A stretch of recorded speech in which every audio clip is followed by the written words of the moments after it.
the next day, I was pulled over for driving while black here in Oakland. Also around that time, the Riders case, 119 men being beat up, being murdered, being wrongly accused and convicted. Right here in Oakland, one of the police persons is still a fugitive to this day. The Riders case, you can look it up. Now, I am the nephew of Huey P. Newton. If you didn't know, Huey P. Newton was asked in an interview by Ann Fraser. She said, "Huey, you scared people." Huey's response was, anytime a black man stands up, they scare people. So to that, I say thank you. When you came out on the 99% shut that port down, you scared people. When we jumped on that ship and stopped that warship going to Palestine, you scared people. We stand in solidarity with our brothers and sisters. Our brother Jack Haven in the building stood up in apartheid. He scared people. That's right. We scared people on this day. We won't continue to scare people until we have a rightful government. Can I get an F Trump? All power to the people. Power to the people.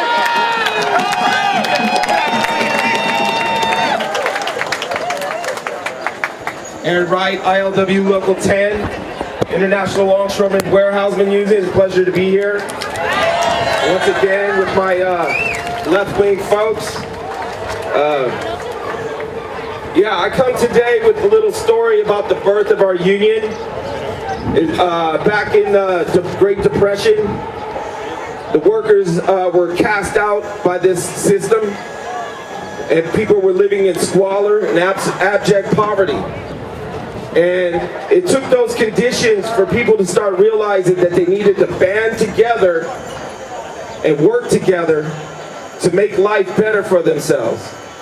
So that was the beginning of the union movement here in the United States. And in 1934, while the longshoremen were on strike, on July 5th, we call it Bloody Thursday. We have a holiday in our contract for it. 2 longshoremen were shot dead in San Francisco. 70 others were injured.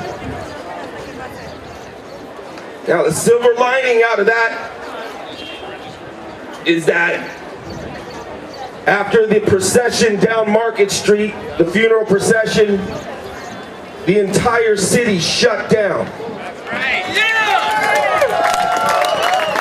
14 unions and 150,000 workers stopped working. We face unprecedented bifurcation, poverty, AI coming for your jobs. It's digital prison. If they put your money and your ID on the phone, they can turn you off anytime they want. Look out, brothers and sisters, it's coming. And the only way we'll even have a remote chance of fighting this onslaught against us and getting due process and free speech for our people is to work together like they did back in the 30s. Power to the people. An injury to one is an injury to all. My name is Demetrius Williams. That's actually Aaron Walsh. Aaron. I just interviewed him. You need a what? I interviewed him. I just interviewed you did? him. Oh, okay. So maybe you could talk about why the ILWU is here today and what you see as the issues facing workers on May Day. Well, what we understand is that we stand in solidarity for all labor workers. And for us to have a democracy, we have to stand together and bond together for all rights for us all to stand together in solidarity to make sure that we have democracy in America like we always have been having. We don't want to jeopardize that by having dictatorship and having people being deported or having people put in prison or locked up for no apparent reason but other than looking for a better way to feed their families and strive for a better life. And are you worried about fascism?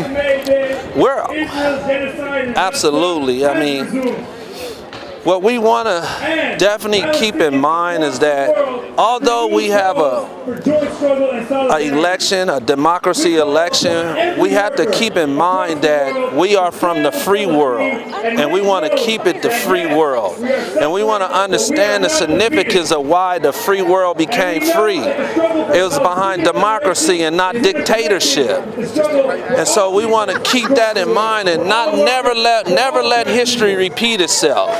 And so that's what we stand on. ILWU, solidarity, free laborers, free work, making sure that the lower class is equal to the upper class, and a way to have own your own home, enjoy life free at last. Thank God. And the tariffs, how is that going to affect you and the other longshoremen? The tariffs is definitely going to hinder ILWU work. We already have, so far, they're called blank ships, that we learned of. 39 ships are not going to come to the port, which is going to put a hardship on ILWU work.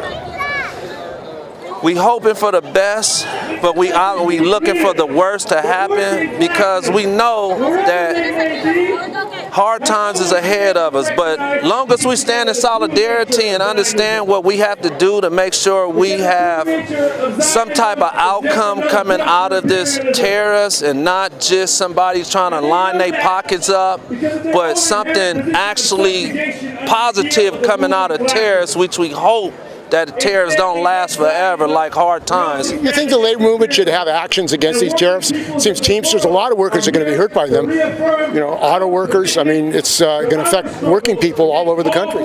Yeah, and internationally. The Teamsters actually going to get more work from what we understand. Truckers is going to get beat. Truckers and railroad is going to really pike up. But longshore, import, export off of the coast, out of the waters, is going to slow down. We're hoping and praying that it don't last as long as they're telling us it is. Because that's what we are. We are dock workers.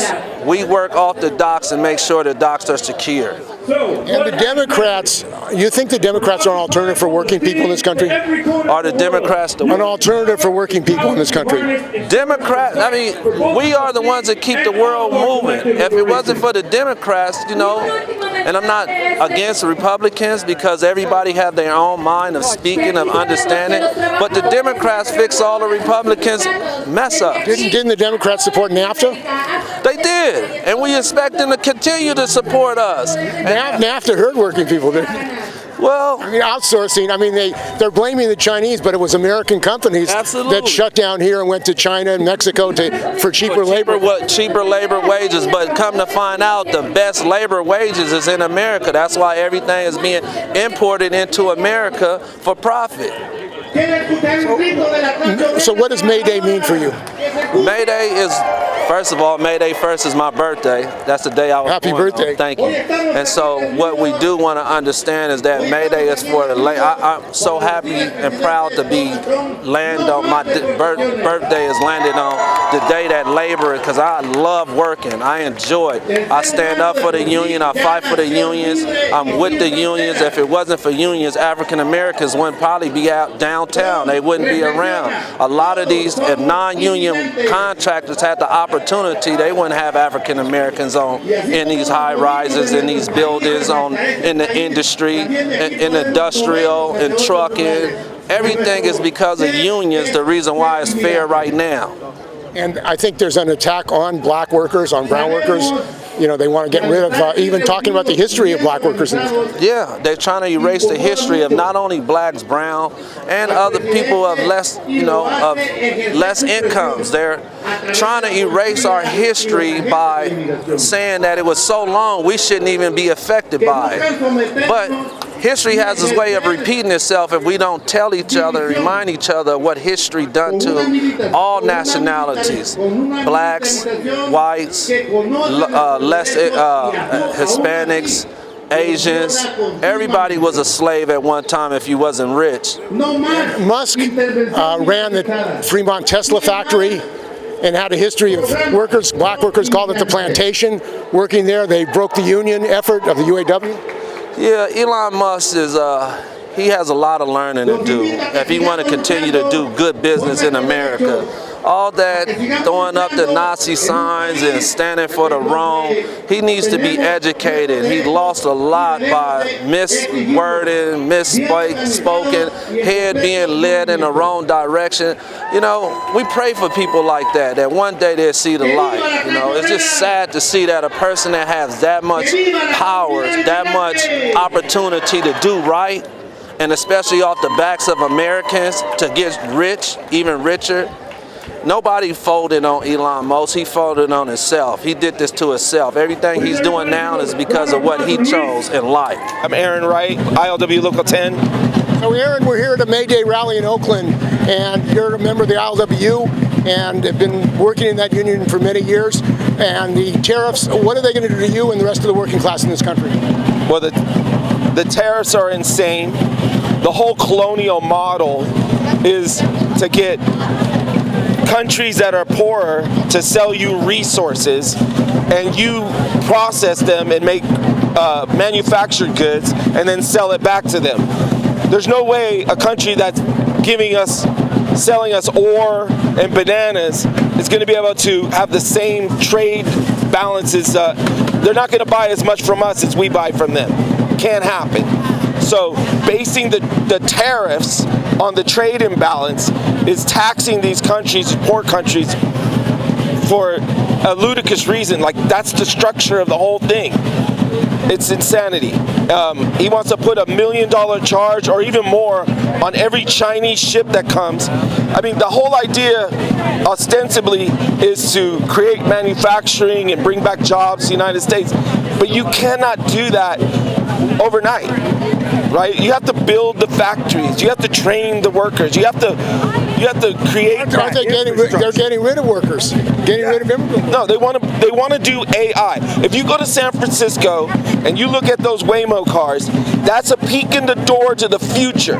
That's the death of all of us. Robots. That's what's coming. And it's just to get you used to it. Ooh. I got to ride in a robot car. No, that's the end of you. Humanity has to stand against AI, technology.